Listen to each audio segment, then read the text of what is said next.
Hey everybody, it's David. We're finishing up week 2 in MSOM 602. And this week I want to talk about the memo exercise again. You're probably going to get the feeling that I'm like really hung up on memo exercises, but um, it's not so much that, it's the messages that you can supply employees. I think the challenge in today's workforce, whether you're doing it across the hall or across the United States in a Zoom meeting, oh, by the way, I got my mask here just in case anyone's interested. I think it's really, really important to be clear. I get very tired of seeing general communication from employers thinking that they're communicating with their employees. I mean, you think about communication, the true definition of communication is that someone gives something and the other hears it and receives it. Communication is not just simply telling somebody something, because if they don't respond to it or they don't understand it or it's not clear to them, then did communication really, really happen?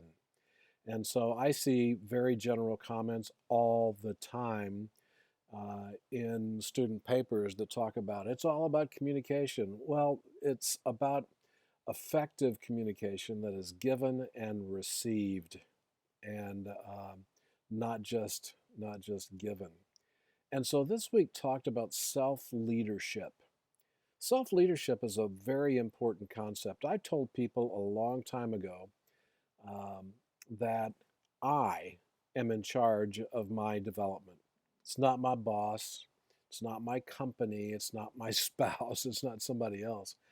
I am responsible for development.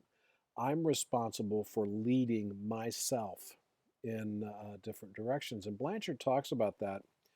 You have the situational leadership component. And then the memo exercise this week talked about self leadership. And so he had 3 concepts in there that I thought were really good about challenging assumed constraints. How many of the constraints that you think you have are really not constraints? How many of those have you just convinced yourself that you cannot do? There's a big difference in cannot do and will not do. And so having a firm understanding of what your assumed, heavy emphasis on the word assumed, constraints are very, very important. And then he talks about challenging points of power or celebrating your points of power. And this isn't the power that you think of in the traditional sense that I'm above you, so therefore I can lord my power over you. There are different power functions that even the lowest person in the organizational chart has. And so understand what those are. And don't think of them in the traditional sense of power means leverage so I can get more of what I want. Think of it more from the way that Blanchard presented this. And then the final one is collaborate for success. Um, and so why do we collaborate today? Do we collaborate just to get things done for the company? But if you think about it on leading yourself, again, self-leadership, um, it doesn't mean that you do it all by yourself. It means sometimes you'll collaborate with other people and fully understand that. And this all uh, comes down to personal honesty.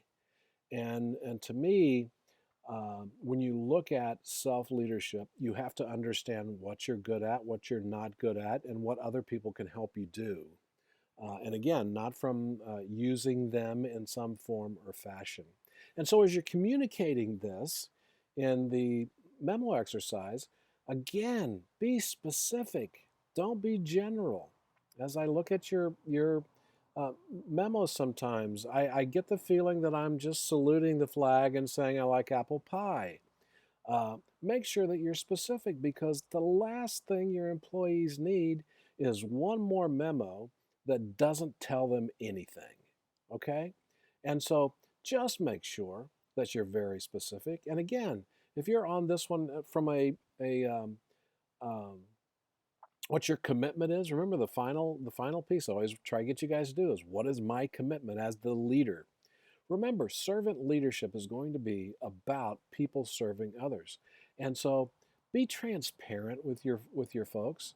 I mean, look at them and say, "Hey, here's what I'm going to do personally to help challenge myself to be a better self leader going forward. Here are the things that I'm going to give you a sneak peek under the tent. This is what I'm going to be doing because I'm not as good at this as I need to be, but I'm committing to you as people in my organization that I'm going to get better." Okay? Um, that almost turned out to be a rant. No, by the way, I am in Forks, Washington today. That is called a monkey tree. It's the funkiest looking tree in the world. Um, but I am sitting in on the porch of a bed and breakfast. Forks, Washington. For those of you who, if you're finished listening to me, you can go ahead and quit right now.